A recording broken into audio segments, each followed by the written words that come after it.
Hi, this is Dr. Georgia. I hope you find today's message a blessing in your life. We want to make sure that we continue to provide these video messages for you when you can't come to church, or for those of you who live in a different state, or we noticed recently we have a lot of people in even different countries who are tuning in. So if that is you and you can donate to us, we invite you to hit that donate button just below the message here. So thanks so much.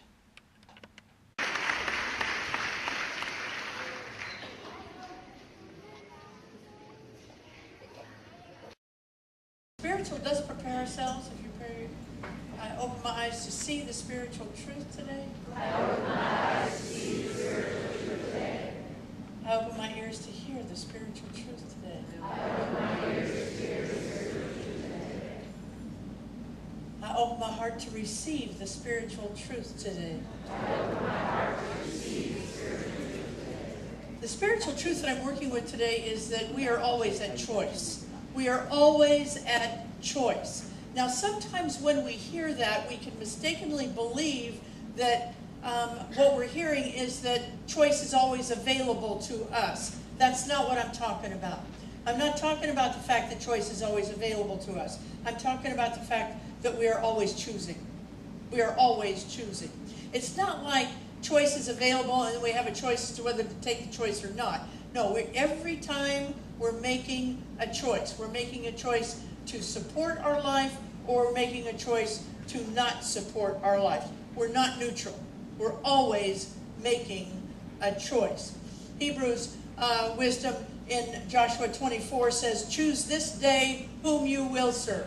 Choose this day whom you will serve. Because we're always making a choice. You know, it's a cop-out. It's an excuse that sometimes we allow ourselves to say, well, I didn't make a choice. You might not have made the right choice, but you made a choice. Yeah. Or it's a cop-out to say, I didn't have a good choice. I didn't have a choice. We always have a choice, and we're always choosing either something to positively enhance our life or not. Now, I'm working with a series on abundance from a book primarily, I'm using other sources, but primarily a book called Spiritual Economics by a man named Eric Butterworth. It's an old book, but if you have not had an opportunity to read any of Butterworth's stuff, read Spiritual Economics. It's excellent, and if you follow his wisdom, you will move toward a more abundant life. Now remember, we're not just talking about money. We're not just talking about material things. We're talking, prosperity means, as we said last week, translated from the Greek, it means moving forward in hope. That's what prosperity means, moving forward in hope. Wealth, the word wealth, it means well-being, and we're talking about well-being in your relationships. We're talking about well-being in your health, in your dreams, in your creative endeavors, and we're talking about wealth in terms of your money. Because what I have experienced is, it's fine for a minister to come up on a pulpit and talk about relationships, about dreams, about love, about compassion, but let's not talk about money. But here's what money is for us. Money is freedom. That's what money is.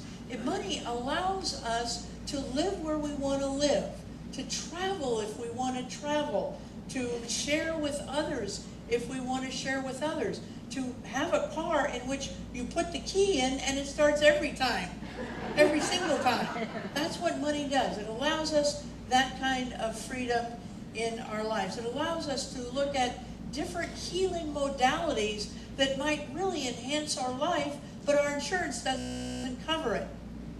Money allows us a whole lot of freedom in our life.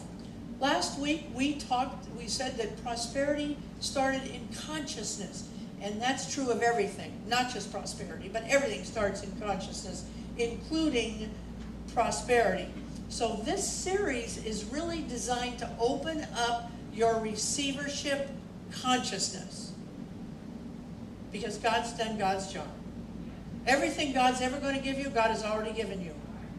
Our job is to get it into our experience, to get it off the table into our life.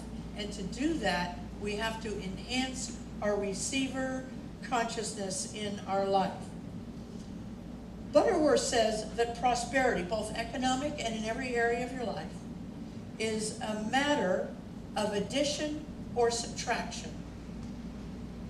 It's a matter of addition or subtraction based on the type of thinking you're doing at any given time.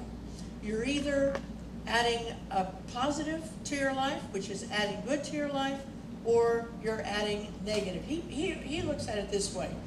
Look at it as if you're either plussing your life or you're subtracting your life by your thoughts. Plussing your life enhances your good.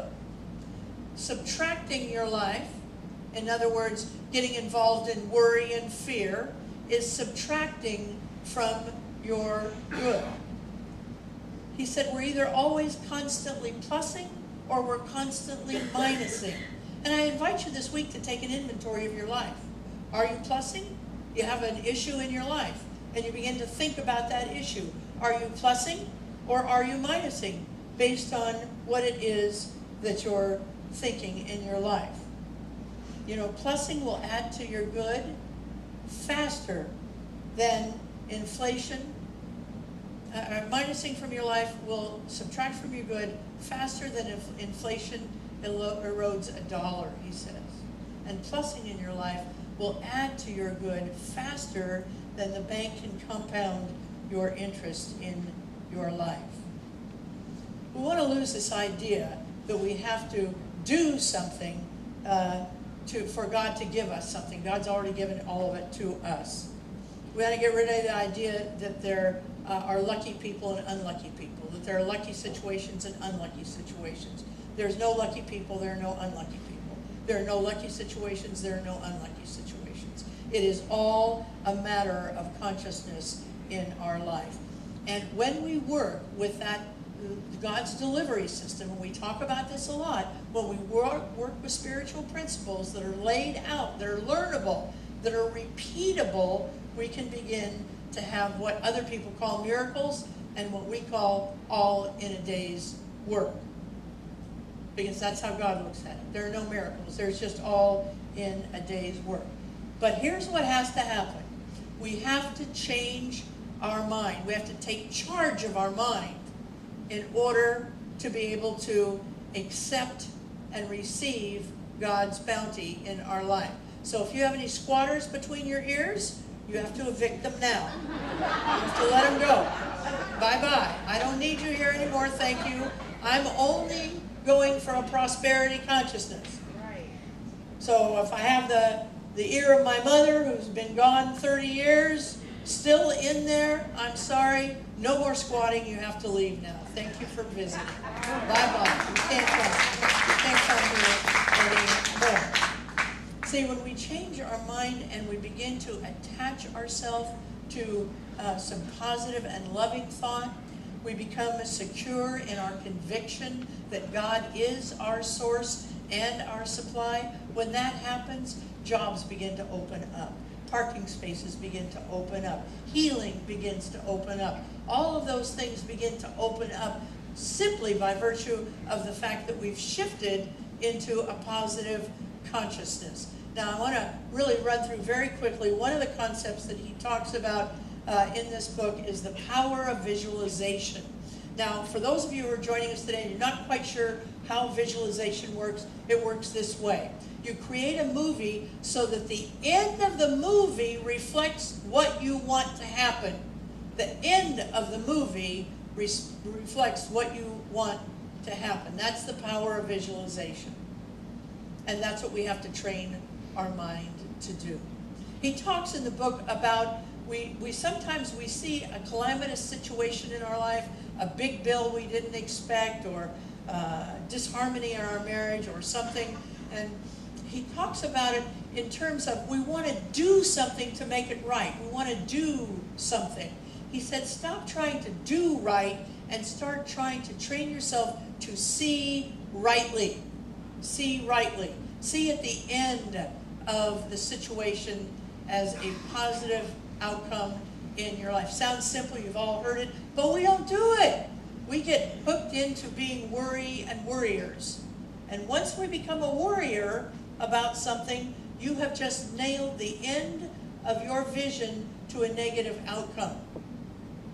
So our work is to try and begin to train ourselves to see rightly at the end. And you can do that with situations in your workplace. Maybe there's discord in your workplace right now. Try seeing the end of it as a positive outcome. Maybe your marriage is in trouble. See the end of it as a positive outcome. However, whether you stay together or don't stay together, see it as a positive outcome at the end of that situation.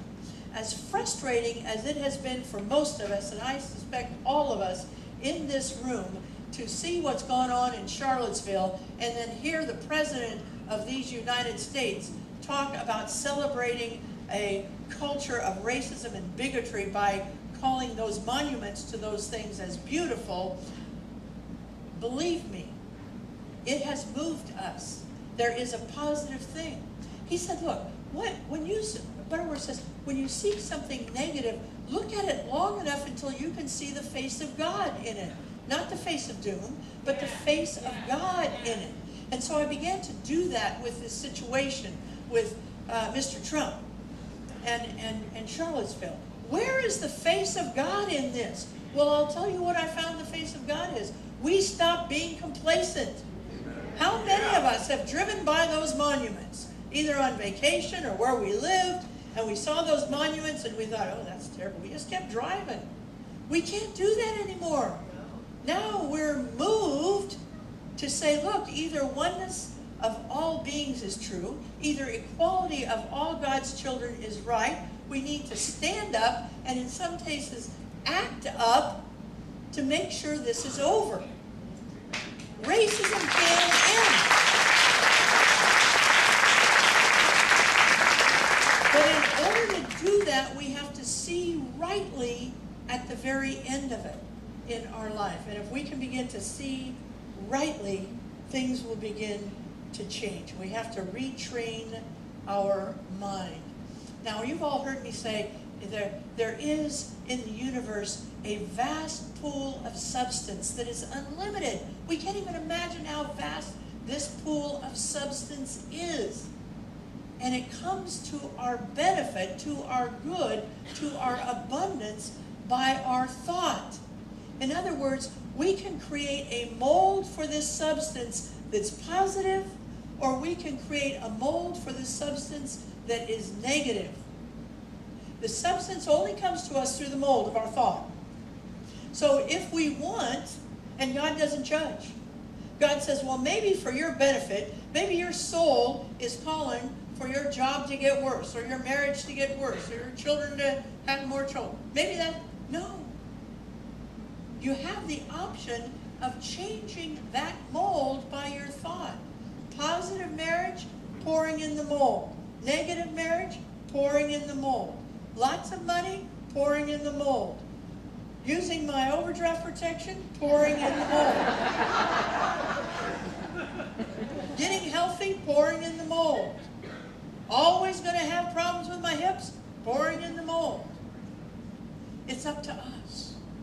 It's up to us. God always says, give me the mold, and I will pour that which you want into it. See, we blame other people. We even blame God. But the ball is in our court. The mold is for us to create. And once we create that mold, then the universe begins to pour. And then our job is to get out of the way and not put rocks in front of the mold or anything else. Just allow the mold to come through in our life. I want you to try that this week.